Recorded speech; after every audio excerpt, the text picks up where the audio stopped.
Hello, my name is Kate Fletcher. I'm Professor of Sustainability, Design and Fashion at the Centre for Sustainable Fashion, University of the Arts, London.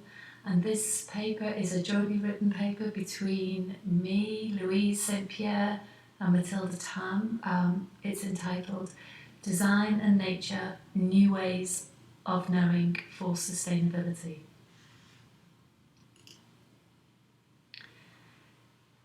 This presentation is concerned with design's relationship with nature, and specifically how this relationship can play a significant part in futures of sustainability.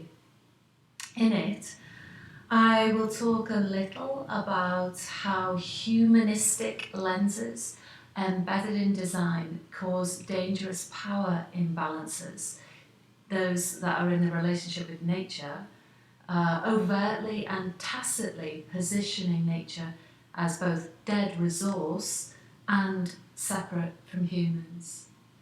I'm going to ask what other lenses can be nurtured for design so that design actions relate respectfully, sensitively and humbly in relation with nature.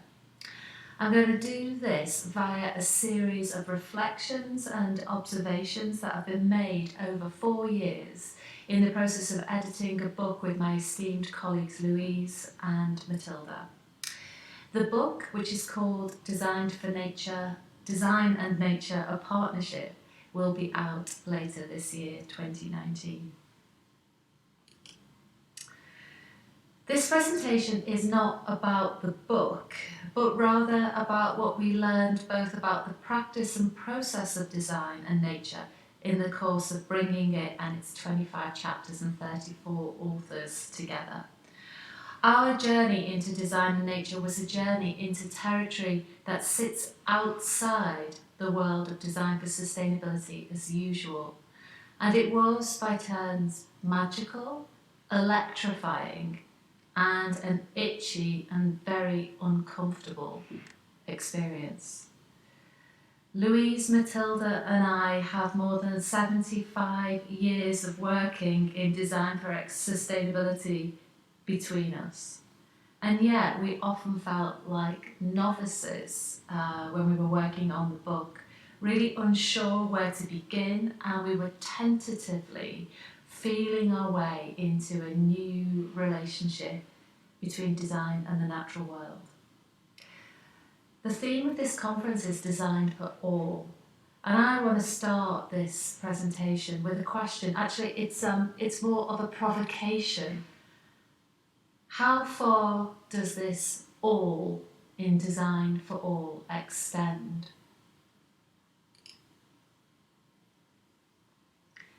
Is it extending to all people? Or perhaps say to include all the larger animals, the charismatic megafauna that grace our TV screens?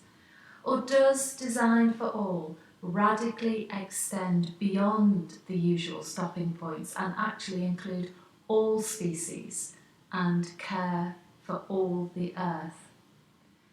Louise, Mathilda and I take our lead from Val Plumwood and Maria Puig de la Casa and put forward a larger frame of care in design that moves beyond human-centeredness and instead considers a new relationship between design and nature where humans are but one of many focus points.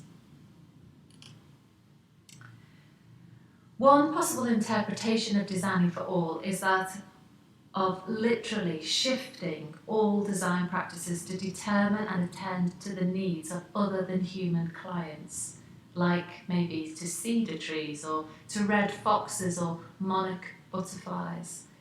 But this assumption of knowing what is needed, even knowing of a process to apply, falls within the conventions of modern thought, a convention that we are questioning in this book.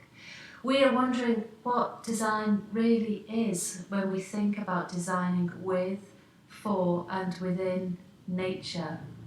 How do we know and how do we learn?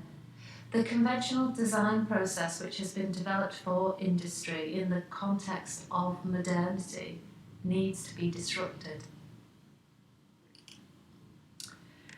What are the ways in which we can go about designing with and within nature? In the course of compiling the book, we used a number of design, research and writing methods for the sometimes dirty, sometimes delicate work involved. The work foregrounded collaboration. The book was only possible because it was, quite literally, done together. The collective mind was more surprising, richer and more unpredictable than any of our individual ones. Indeed, when we think back about the process, we're very hard pressed to think of a single situation where linked efforts weren't used. That's not to say that we always agreed with each other, but we tried to explore our viewpoints and to grow understanding with debate, some pretty bad jokes, and quite a lot of laughter along the way. The collaborative ethos was also extended to the contributing authors through the setup of a collaborative writing groups and through various other processes. In the collaboration, we drew on action research, participatory design, both research traditions which recognise the intrinsic value of working with others to effect change. Another process which we knew early on we wanted to the book's authors to focus on was direct experience. Some authors were nervous about this, understandably perhaps, given that writing in first person and using our own finite experience as the basis from which to develop understanding tends to sit at odds with academic traditions. In fact, we took the reluctance to write from direct sensory experience as an indication of the ongoing power of the academy to privilege certain sorts of knowledge. At one point, we asked contributors to limit their academic sources and to refocus their writing on their own experience. And a few of us asked us publicly to say that we had requested this form of writing from them so that it wouldn't appear that they were somehow stepping out of bounds without due cause. Some entries emerged very slowly, their content teased onto the page. But for some people, writing outside the conventions of academia was a liberation. It was a gift almost to move freely, but for others it was pretty scary. It's hard, actually, to know how to proceed when the usual way of doing things is thrown out of the window. Life writing or autoethnography was also a feature we really encouraged in our contributing authors. We wanted to challenge design to be concerned with the places we inhabit, to be present there, and to honour all living species. We were inspired by authors of a book called Life Writing, who position life writing as a subversive practice, part of building a counter-narrative to modernity on which sustainability depends. They say, writing autobiography is a self-reflexive and self-critical act. It enables the writer to critique and theorise within the autobiographical text rather than outside it. Through autobiographical writing, the writer can educate her attention to the life world, where she dwells and with whom she dwells. She can develop her direct, sentient engagement with that world and all its ecological relations. In life writing, the writer describes and reflects on individual experience so that her audience sees their relevance beyond that one instance to all lives. This makes possible new forms of action. It brings forth new ideas.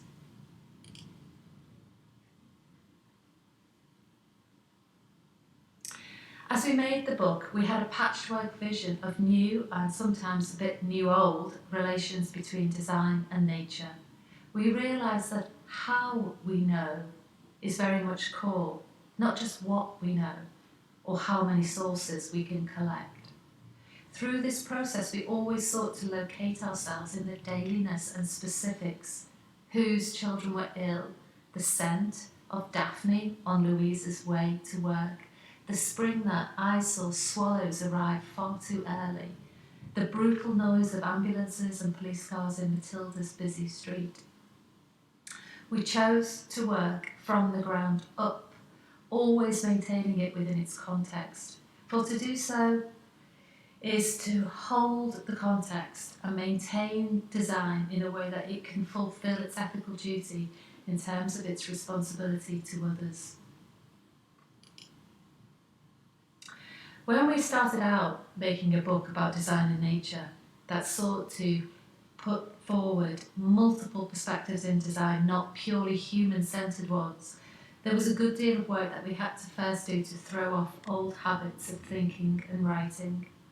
Some of these we shed quite easily and with pleasure, a bit like kicking off uncomfortable shoes. Others, however, proved much more difficult to overcome. For instance, when we embarked on the business of drafting the book proposal, we found that the only way that we could do this. So, back to how to change what we think. When we started out making a book about design and nature that sought to promote multiple perspectives in design, not purely human-centred ones, there was a good deal of work that we had to do to first throw off old habits of thinking and writing. Some of these we shed easily and with pleasure, a bit like kicking off uncomfortable shoes. Others, however, proved more difficult to overcome. For instance, when we embarked on the drafting process for the book proposal, we found that one of the only ways we could do this was to write with our eyes closed. We had to quite literally block out the world as usual in order to start writing about the world as unusual, a world in which design activity is based on a differently encoded relationship with nature. Indeed, it was only when we worked to switch off the thinking mind and allowed the senses to intuit what needed to be said that we made progress. Interestingly, perhaps, frank discussion of such challenges are rarely had in public, yet it's an important part of the process of designing for all. It's important because it raises to the surface all manner of epistemological questions about what it means to know in this area. For us, knowing about design and nature meant untangling the default thought processes in which we were schooled. It meant shedding our skins of modernity. It meant recognising both how little we know and the role of humility in building new understanding. It took us down a different path, and one which finds little correspondence with the academy as it's currently run. What does, for example, academic work look like when it's reliant on direct experience, when it's written in first person, when it puts forward no grand universal ideas or theories, no ideas of how to act necessarily, no theories of how to design?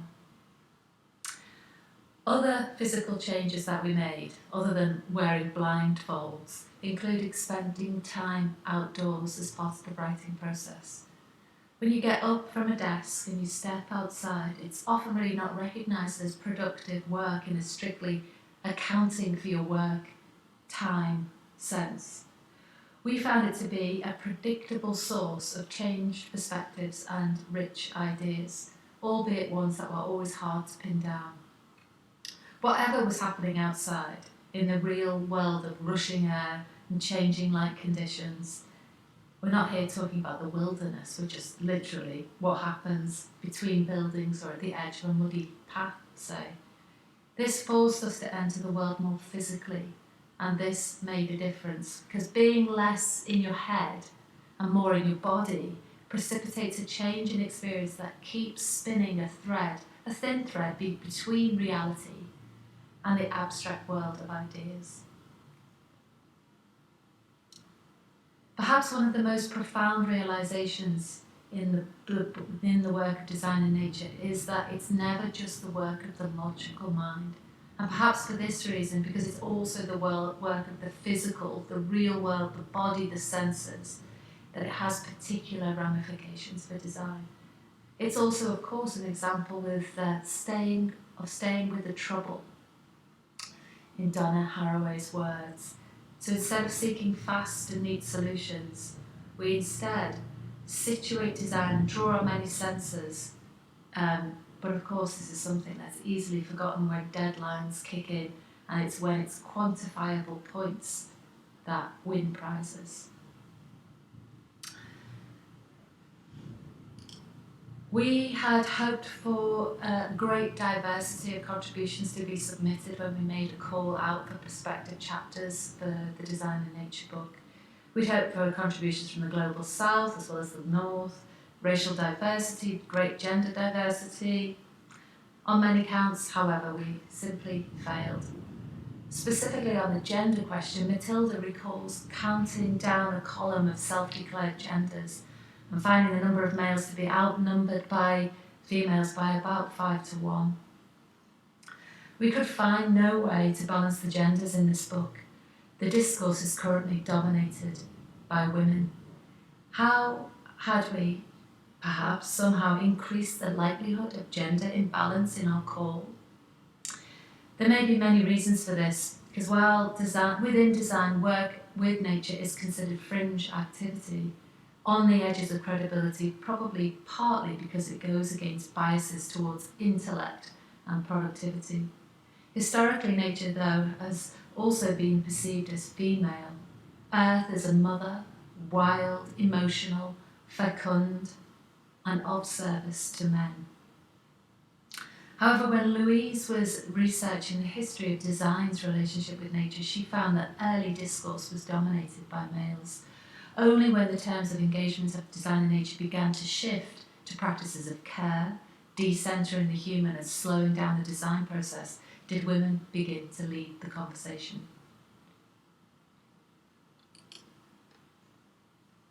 At one point in the writing of this book, we became acutely aware of our own privilege.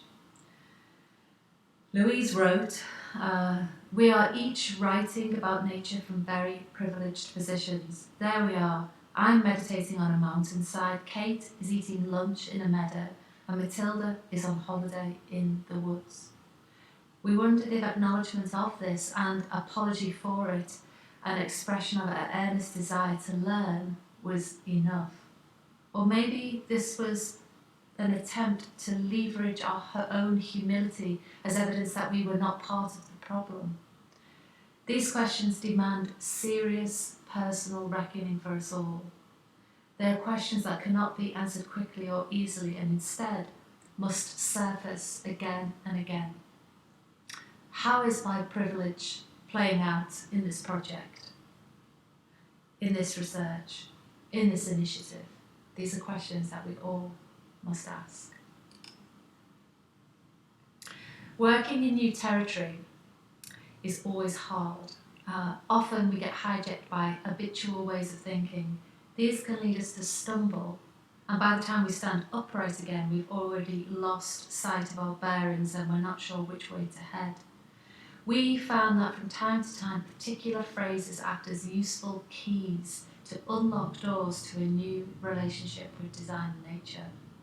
Terms, for instance, like human-centeredness, human mastery, human exceptionalism, mechanistic thinking, rationalism, and control are words that sharpen our critique of the dominant lens through which design activity is viewed.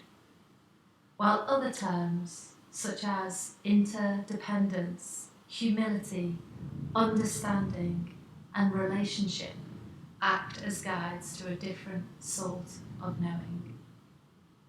Language, of course, isn't neutral. It's a constitutive part of how we see the world, including the natural world. It's the case that basic concepts of our worldview determine what we see and the way that we see it. Changing concepts change what we perceive, and so it is with design and nature.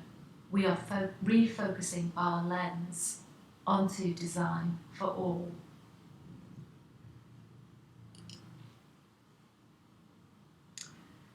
This paper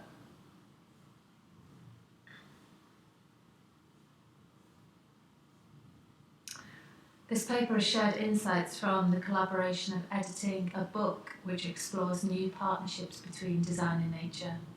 Throughout the process of editing, we have tried to synergistically explore and make manifest a new paradigm of knowing, which we sense this partnership requires. We cannot know this paradigm, but we can discern dimensions of it, and we can take part in designing these. The editing process has given us a temporary space and license to venture beyond conventional academic boundaries and academic boundaries. This has been liberating, joyful, and at times very awkward. We see an important remit for design education, design research, and dissemination ahead to open up many such spaces of exploration. This entails also opening the academic institution to a broadening world and making and ways of knowing.